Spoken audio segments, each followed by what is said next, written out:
We're live. Good evening, everyone. I'd like to call the regular session of the University City Council meeting to order on May 28th, 2024. Madam Clerk, would you please call the roll? Councilmember Clay. Councilmember Teeman. Present. Councilmember McMahon. Here. Councilmember Hales. Here. Councilmember Fuller. Here. Councilmember Smotherson. Here. Mayor Crowe. Here. Before you, you have the agenda. There were no comments made during the study session. Is there a motion to approve the agenda as provided to you? Motion made by Mr. Hales, seconded by Mr. Clay. Is there discussion? Hearing none, all those in favor, please signify by saying aye. Opposed? The ayes have it. We have no proclamations this evening. Before you, you have the May 13th, 2024 study session minutes regarding MSD. Is there a motion to approve? Motion made by Mr. Smotherson. Is there a second? Seconded by Mr. Teeman. Is there discussion? Hearing none, all those in favor, please signify by saying aye. Opposed? The ayes have it. Before you have the May 13th, 2024 regular meeting minutes. Is there a motion to approve? Motion made by Mr. Smotherson. Is there a second? Seconded made by Mr. Fuller. Is there discussion? Hearing none, all those in favor, please signify by saying aye. Opposed? The ayes have it. Mr. Hales. Thank you. I'd like to appoint John Douglas to the Board of Appeals. Is there a second? Seconded by Mr. McMahon. Is there discussion? Hearing none, all those in favor, please signify by saying aye. Opposed? The ayes have it. Larry Williams was sworn to the Arts and Letters Commission at the Community Center on May 9th, 2024. At the present time, as I understand it, Madam Clerk, we have no request to speak on non-agenda items. That is correct. We'll move now to council comments. Are there any council comments at this section of the agenda? Otherwise, they can be at the end of the agenda. Hearing none. We have no public hearings this evening. Before you have a consent agenda with two items on it: special use permit for Loop Mural Festival and training Franklin Covey for navigating change. Is there a motion to approve the consent agenda? Motion made by Mr. Hales. Is there a second? Seconded by Mr. Fuller. Is there discussion? Hearing none, all those in favor, please signify by saying aye. Opposed? The ayes have it. Mr. Rose. Honorable Mayor and council members, I only have one update. I did want to remind everyone, especially the viewing audience, that we have a town hall scheduled for Thursday, May the 30th at 6 p.m. in Centennial in the Heman Park Community Center. We will present information regarding the annex and Trinity Building renovation projects. This next item L2, asks that you receive a presentation FY 2023 Annual Comprehensive Financial Report, a report on federal awards, auditing, reporting. Mr. Cole, would you like to introduce our speaker?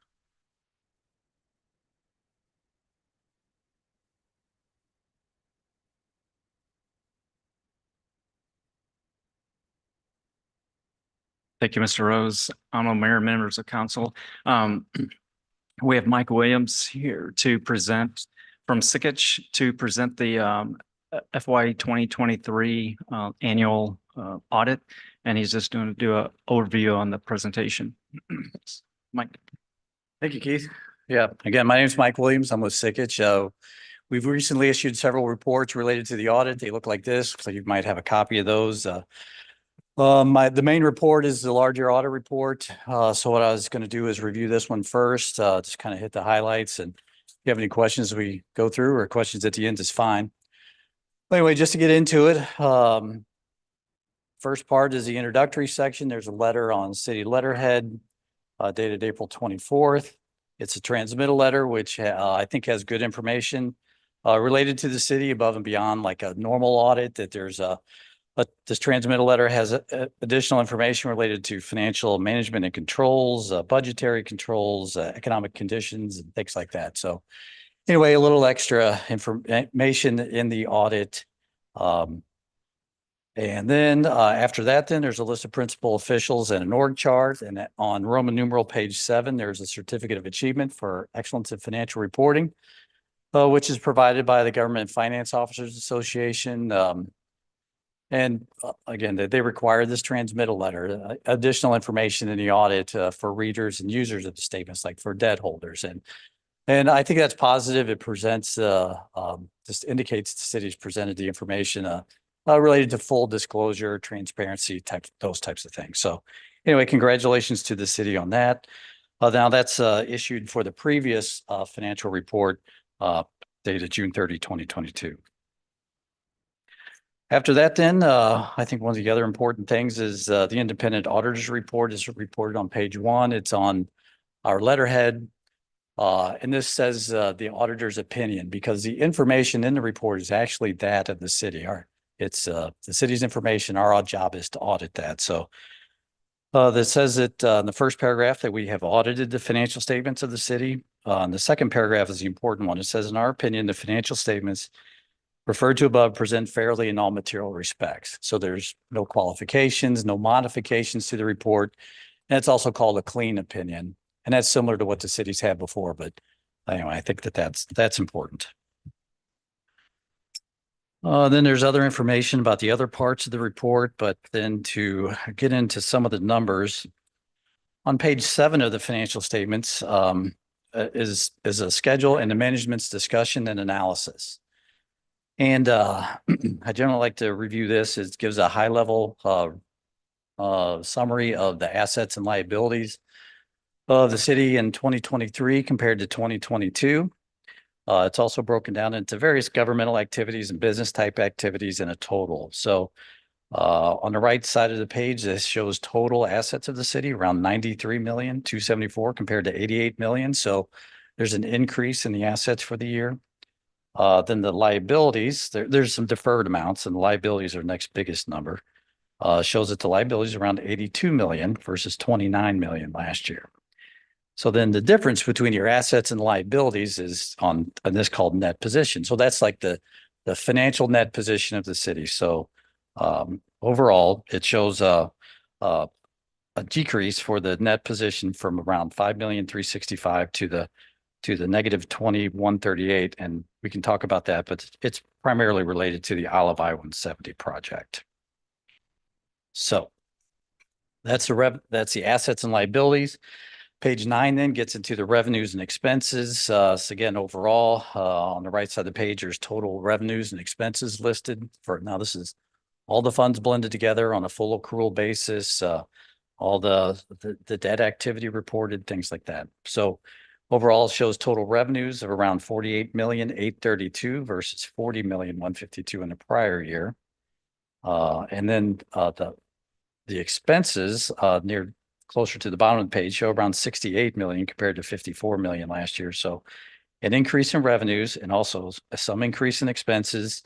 And then it reconciles to the net position at the bottom of the page. So that's just the big picture summary of revenues and expenses this year compared to the prior year. And then I wanted to talk a little bit about the fund statements. So the fund statements, I think, are what you normally see in your budget reports and reports from the city, kind of the breakdown. And those start on page 18.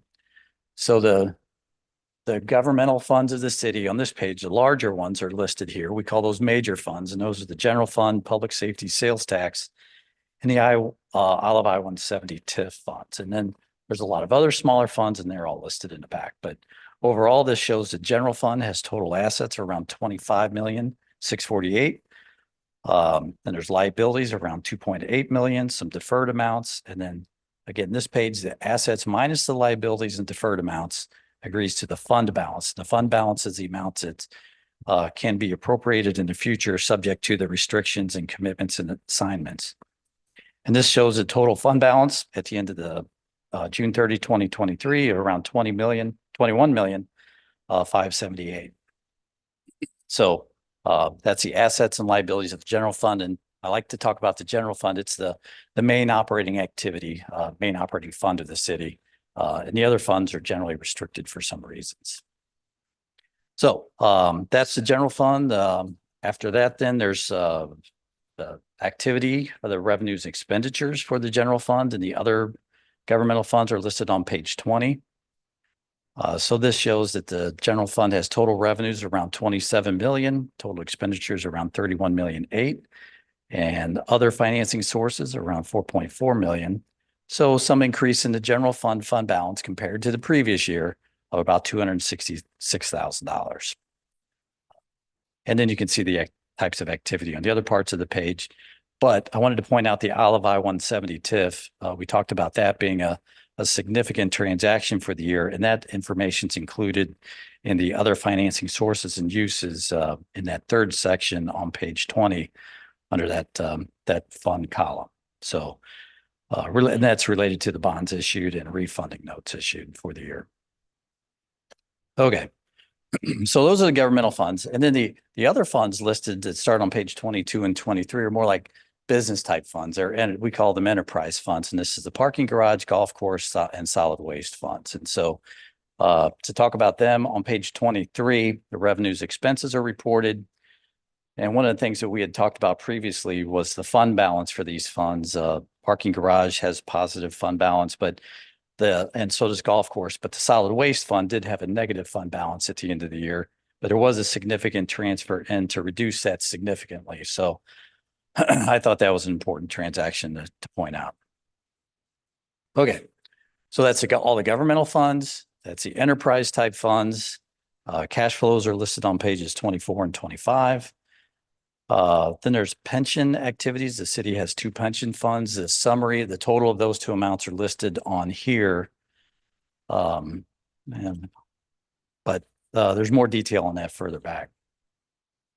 And then the notes begin on the next page. And the first note, note A, is summary of significant accounting policies. But I wasn't going to talk about those much, but since they don't change much from year to year. But note B begins on page 37.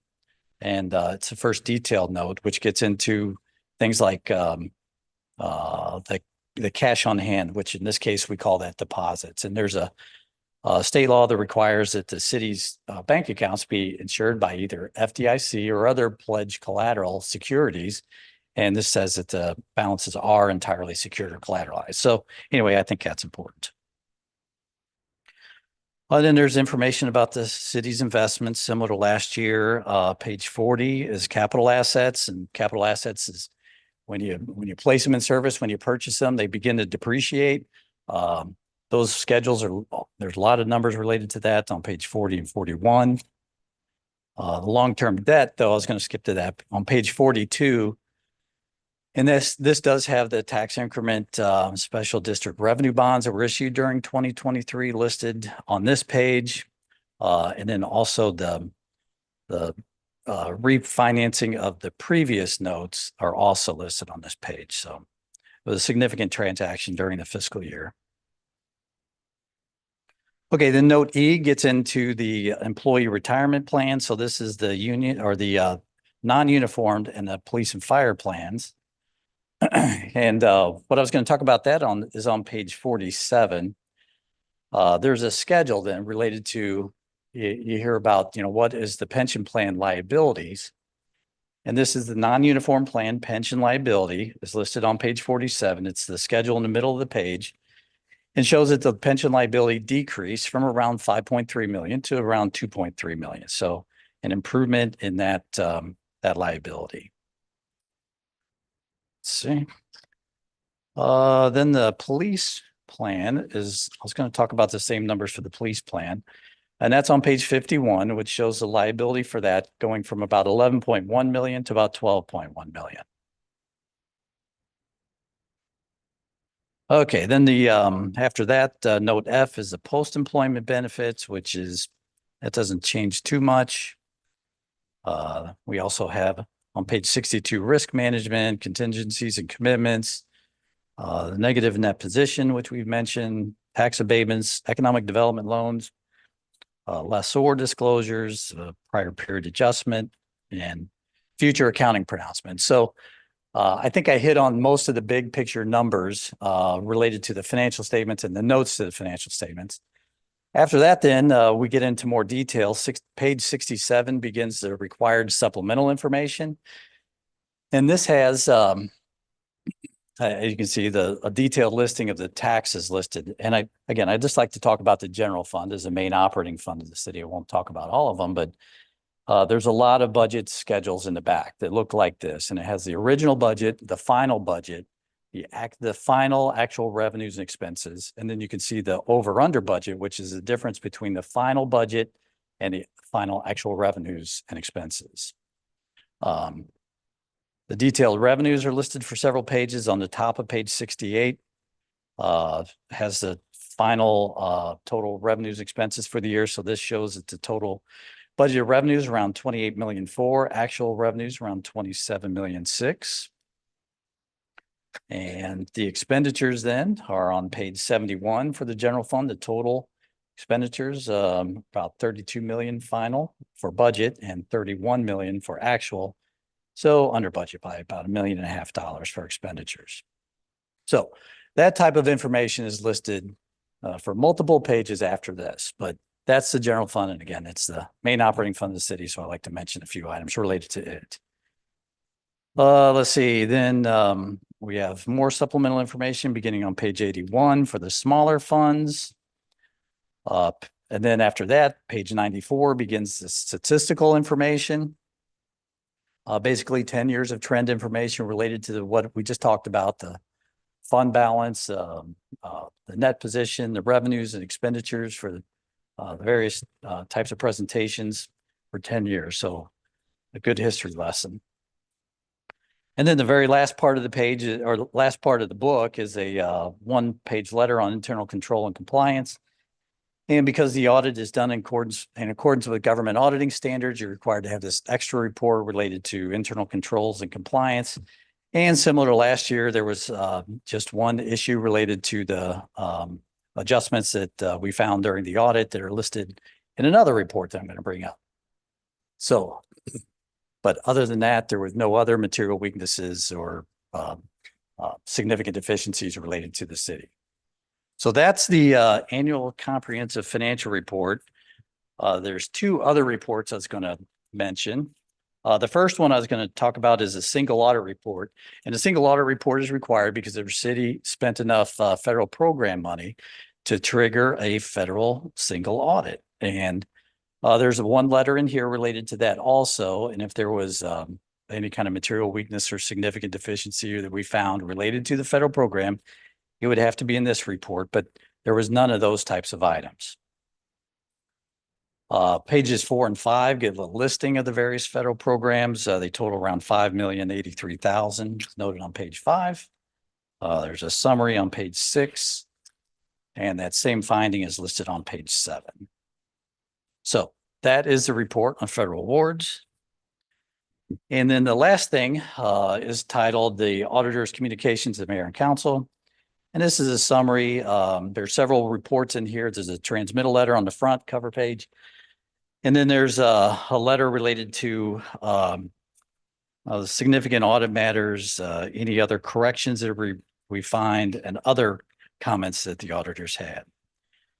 So after page 5, page 6 is a report of the adjusting entries that the auditors came up with during the audit. And if we find significant audit adjustments, we're required to report those to the board.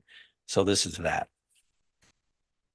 After that, then there's a cover letter, and then there are comments and recommendations. So these are other comments and recommendations that we had. Looks like a total of 11. And let's see, maybe I won't read through them all. I think I usually skim through them every year, but if you can notice at the beginning of the first, most of them, they say as noted in the prior year. So 1, 2, 3. So it says as noted in the prior year through number 9. So there's 9 items that are similar to last year. They've been updated some, but these are comments similar to last year. And then we have several new comments in the back, number 10 and 11, that we recommend reviewing the investment policies for and amounts for police and fire pension fund. And then the last one, number 11, is related to this new accounting requirement for recording subscription-based technology arrangements that are similar to leases. If you don't buy software anymore, you rent it. So, but you still have to record that type of information on the books and records of the city. So that comment is to improve that system. So anyway, with that, maybe I'll just ask if there's any other questions, or I'll be happy to take any comments or review anything else. Are there questions from members of council for Mr. Williams? Mr. Clay? Thank you, Mayor Crowe, and thank you for your presentation. I just had a question about no material weaknesses noted. There are different points where you talk about significant deficiencies, and I think in most cases, the administration has responded. Is that correct? Yes. Yeah, there's one significant deficiency reported, and so which is similar to the prior year. And there is the response is also included in excuse me, allergies in this single audit report. There's a response on very last page of that, page 9 on the city letterhead. Okay, so I see that, and so the management comments and recommendations you're categorizing differently. Right. Yeah, we categorize those. Material weaknesses or most significant issues, significant deficiencies. When auditors find material adjustments, we're required to have a significant deficiency. So that triggers that comment. And then if we have other comments or recommendations, either not significant deficiencies or material weaknesses, they're just things that we think should be communicated to city management. We put those are the 11 items in the back for comments or recommendations. Okay. And I think that's clear for others who may choose to view this, that they are different. One is more significant than the other, although certainly the administration hopefully take them all seriously and adjust where appropriate. Okay, thank you. Sounds great. The findings that you have here for a city of our size, and I assume you guys do a number of audits of municipalities around the St. Louis region, but actually I'm sure across the country, relatively typical. As the number of adjustments is a part that I think keeps permeating through that needed to be made. And is that something that we're an outlier in, or is that something that It's all over the place. I wouldn't say it's an outlier. Yeah, when auditors come in, they find adjustments to be made. They find comments and recommendations. Yeah, like you said, we're familiar with how other entities operate and have similar comments for other governmental entities too. any other questions? Or Mayor, council members, I had one, a question I would ask that you expand on. This year's audit took more time because of the new GASB requirement. Could you comment on what that requirement is? Yeah, I mentioned maybe I said it, the subscription-based information technology arrangements is what we call it. And we abbreviate that SPIDAs or SPIDAs, if you've heard that. And Mr. Rose referred to GASB. Well, GASB is the Governmental Accounting Standards Board. So the Governmental Accounting Standards Board issues pronouncements that you're required to follow. And this whole document is produced in accordance with the Governmental Accounting Standards Board's requirements. Well, one of the new requirements that they added was the concept that I noted earlier about SPIDAs, these subscription-based information technology arrangements. So what the city had to do was take an inventory of all of those types of software agreements that it has, summarize those, and then determine, there's probably 15 different determinations that you have to make on every individual software item to determine if it should be recorded as a potential asset. Once you do record that asset, determine the asset a lot. Well, after you figure out if it should be an asset, then you have to determine the amount based on a certain interest rate for a certain amount of time, do a present value calculation of that. And that becomes your asset, which is amortized over the life of the asset.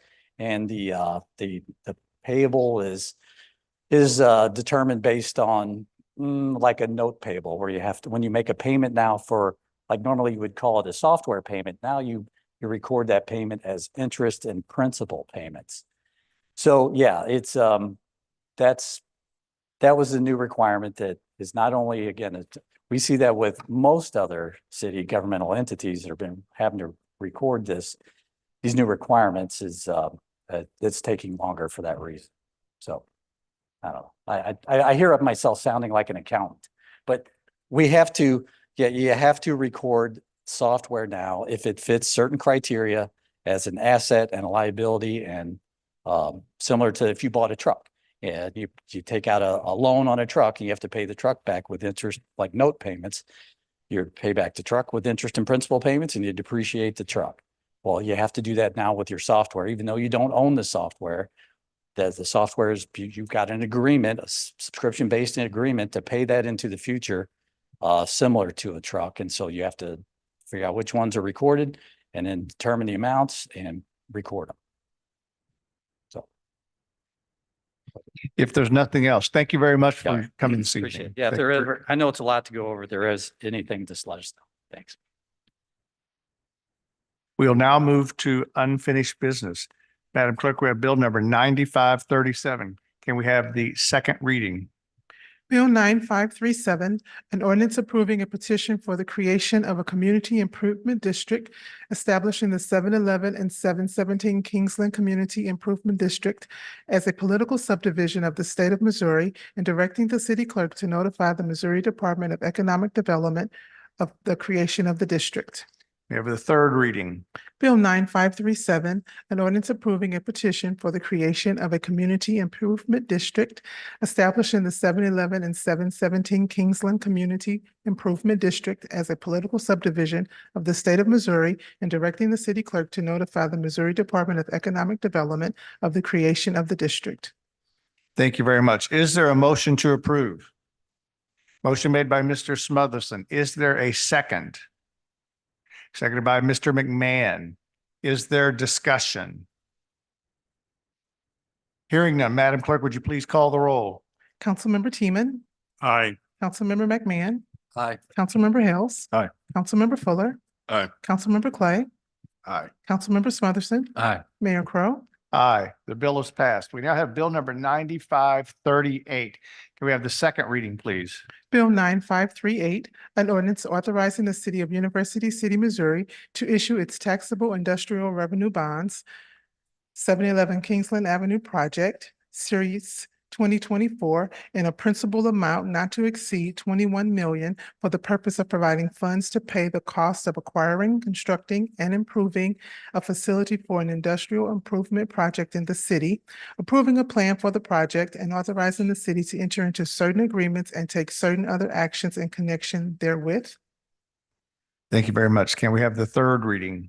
Bill 9538, an ordinance authorizing the city of University City, Missouri to issue its taxable industrial revenue bonds, 711 Kingsland Avenue Project, Series 2024, in a principal amount not to exceed 21 million for the purpose of providing funds to pay the cost of acquiring, constructing, and improving a facility in an industrial development project in the city, approving a plan for the project and authorizing the city to enter into certain agreements and take certain other actions in connection therewith. Thank you very much. Is there a motion to approve? Motion made by Mr. Teeman. Is there a second?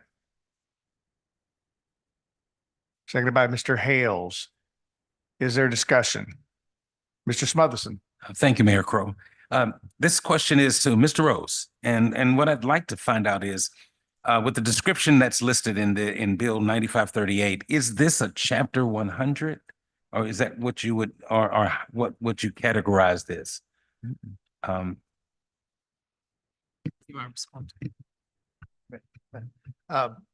Mayor Pro Tem Smotherson, members of the council, Mayor. This is a Chapter 100. Okay, and then the question that I'd like to ask next, and I appreciate that clarification. This is for 21 million, is that's correct?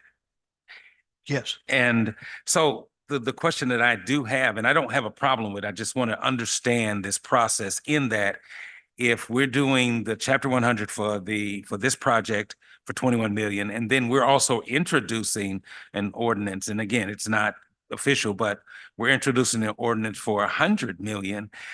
We've already got the Avenir project that we're doing the same Chapter 100 for.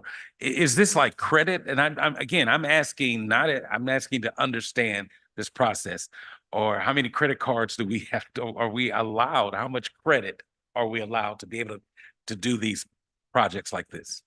Honorable Mayor, Mayor Pro Tem Smotherson, this is an economic development project and the benefit to having this project within University City, this particular one actually introduces for the first time a hotel within University City that simply doesn't exist today. So if you have visitors, let's say you may not want everyone to stay at your home. There is no hotel in University City that you can refer them to. So it's a wonderful project for us from that perspective. In addition, it benefits us for our both fire sales tax and our parks and stormwater sales tax. So all of the revenues that will be received from those sales that occur, there will be an additional tax that are placed on them for this. So I would say that that's the primary reason for subsidizing the project. We also had this reviewed by John Ferry, who we use to determine whether what's being asked is consistent with the market within this region, and he confirmed for us that it is. So huge benefit to the city, also to the developer. A wonderful project, I believe, overall, in the sense that it provides a hotel which doesn't exist in University City today. Right, but again, my question is, and I do appreciate that, and you're absolutely right in everything that you explained in reference to the hotel. But how many of these situations or credit or chapter 100s is the city allowed? Is there a number or limit on that? So, Just to understand that.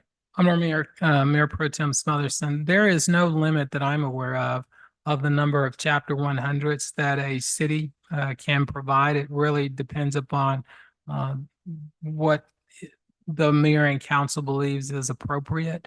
As you know, what is often asked for typically is pared down, so they're not getting everything. So it's really a decision by the mayor and council as far as the number that you would like to do in the future. And that's all. I just wanted clarity and just to understand this process. But and I'm fine with that. Thank you. I appreciate the explanation. If Thank I you. could just, one other statement, what I think is important is for the financial analysis to be conducted in each application that you receive, some where it will reflect where there is a benefit to the city. So that gives you the ability to do a cost benefit analysis when you are determining whether it's something that you want to approve. And in this instance, as you know, we used John Ferry to do that analysis for us. Any other questions on bill number 9538?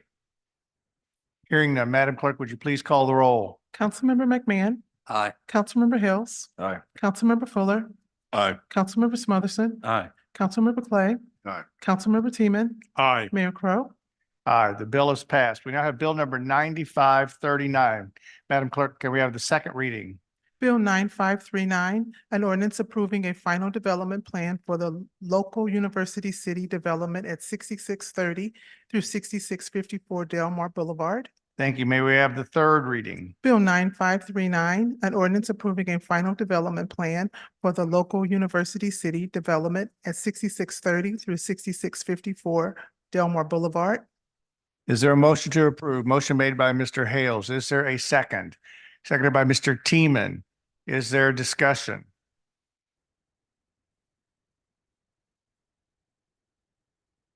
Hearing none, Madam Clerk, would you please call the roll on bill number 9539?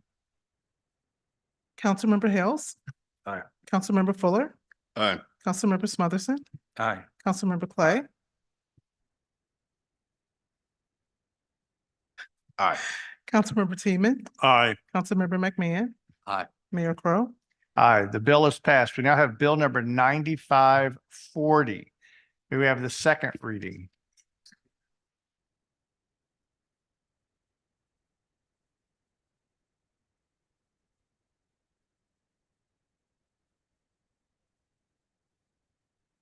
Bill 9540, An ordinance approving a final plat for a major subdivision of a tract of land to be known as University City Government Building and repealing ordinance number 7189. May I have the third reading? Bill 9540, an ordinance approving a final plat for a major subdivision of a tract of land to be known as University City Government Building and repealing ordinance number 7189. Is there a motion to approve? Motion made by Mr. Fuller. Is there a second? Seconded by Mr. McMahon. Is there a discussion? Mr. Smotherson? Oh, No. Okay. Hearing none. Madam Clerk, would you please call the roll? Councilmember Fuller, Aye. Councilmember Smotherson, Councilmember Clay, Aye. Councilmember Teeman, Aye. Councilmember McMahon, aye. Councilmember Hales. Aye. Mayor Crowe. Aye. The bill is passed. We have Bill number 9541. May we have the first reading? Bill 9541, an ordinance approving a final plat for a major subdivision of a tract of land to be known as Market at Olive, Plat 6. We have the third reading. Bill 9541, an ordinance approving a final plat for a major subdivision of a tract of land to be known as Market at Olive, Plat 6. Is there a motion to approve? Motion made by Mr. McMahon, seconded by Mr. Clay. Is there a discussion? Hearing none, Madam Clerk, would you please call the roll? Councilmember Smotherson. Aye. Councilmember Clay. Aye. Councilmember Teeman. Aye. Councilmember McMahon. Aye. Councilmember Hales. Aye. Councilmember Fuller. Aye. Mayor Crowe. Aye, the bill has passed. Now I got move on to new business, bill number 9542. Who would like to introduce? Mr. McMahon, may we have the first reading, Madam Clerk? Bill 9542, an ordinance authorizing the city of University City, Missouri to issue its taxable industrial revenue bonds 6630 through 6654 Delmar Boulevard Project, Series 2024, and a principal amount not to exceed 100 million for the purpose of providing funds to pay the cost of acquiring, constructing, and improving a facility for an industrial development project in the city, approving a plan for the project and authorizing the city to enter into certain agreements and take certain other actions in connection therewith. Thank you very much. We now have bill number 9543. Who would like to introduce? Mr. Teeman. Madam Clerk, would you please give the first reading of bill number 9543? Bill 9543, an ordinance authorizing the city of University City, Missouri to enter into a lease purchase transaction, the proceeds of which will be used to finance the cost of acquiring, constructing, reconstructing, remodeling, equipping, furnishing, and otherwise improving city buildings, and approving the execution of certain documents in connection therewith. Thank you very much, Madam Clerk. We have one request to speak on bill number 9543, Stephen Kraft. When you, each speaker has a time limit of 5 minutes, please come to the microphone and give your name and address.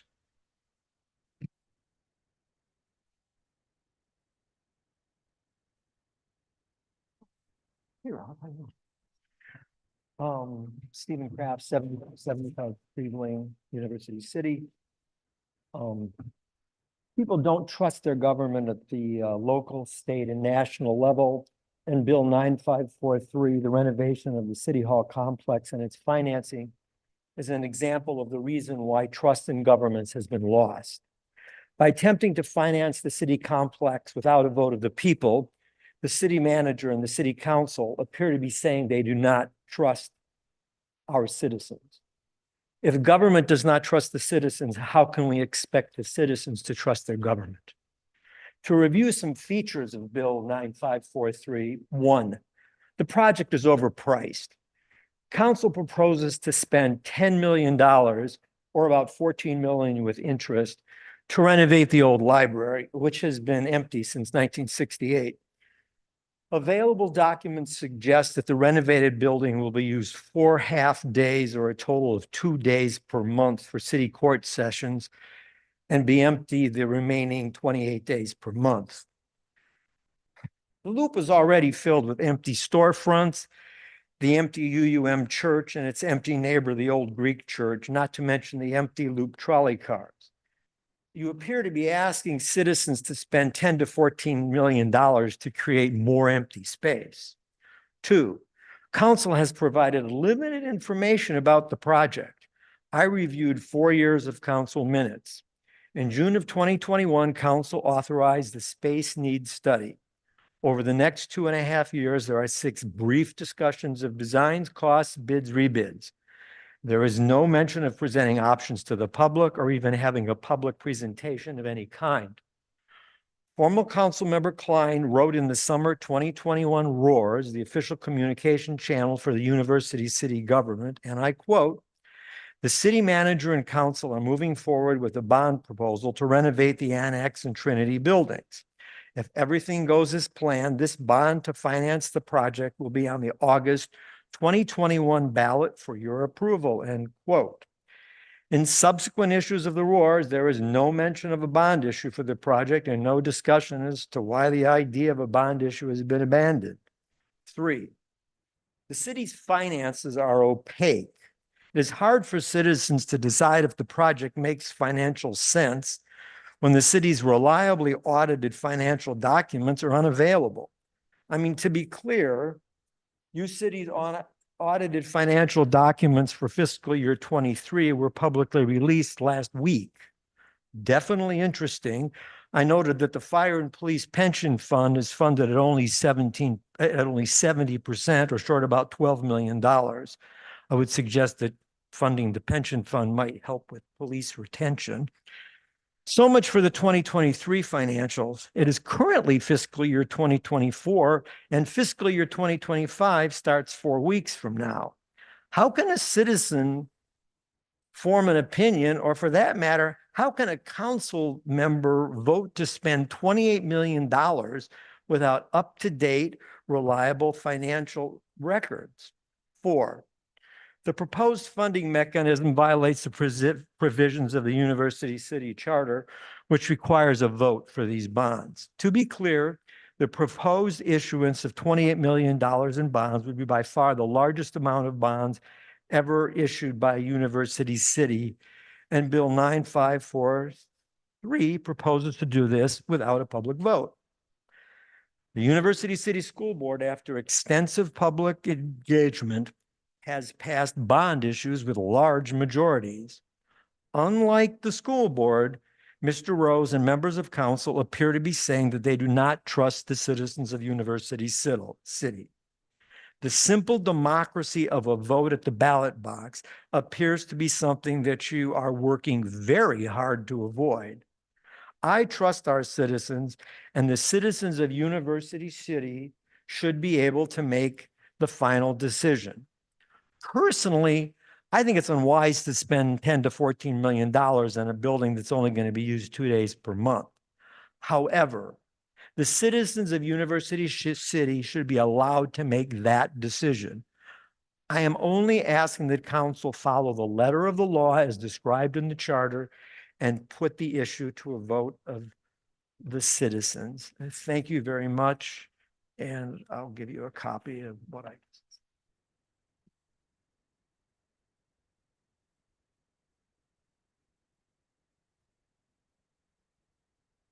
Thank you very much. The next request to speak is Patrick Fox. He had wanted to speak on bill number 9538. Patrick, would you still like to speak, come up and speak? Hello, I'm here to speak about Bill 9538. I know I'm a bit behind the curve. Can you as give us all- your address too, please? 1309 Purdue Avenue, Patrick Fox. I know I'm a little bit behind the curve, but I did want to mention a few things. I had a hard time following the somewhat hyperbolic claim of the developer that it was not economically feasible without the support that they would do this. That aside, I do trust the city manager did his due diligence in looking into the cost benefit analysis. What I did want to point out and Ms. Reese did warn us when she sent out the packet that was very large for this week. We kept it at 3 digits, but we almost crossed to 4. But what I will say is in looking at that, there is an exhibit that says tax impact / cost benefit analysis, and it is blank. So for the public, it would be appreciated if we could see what that tax benefit and cost analysis was, just so that we have some assurances of exactly what that looks like for the long-term financial stability of our city. Thank you.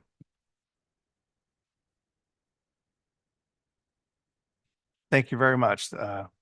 We'll now move forward to council reports and business. Any reports from members of council on this agenda item? Hearing none. Madam Clerk, I don't believe we have any more requests to speak on non-agenda items. There are none.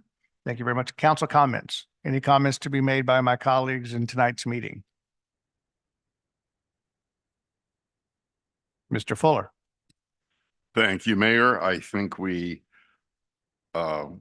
just experienced a 50th successful tradition in University City, the Memorial Day Run. I think we need just applaud the planning committee for pulling that off.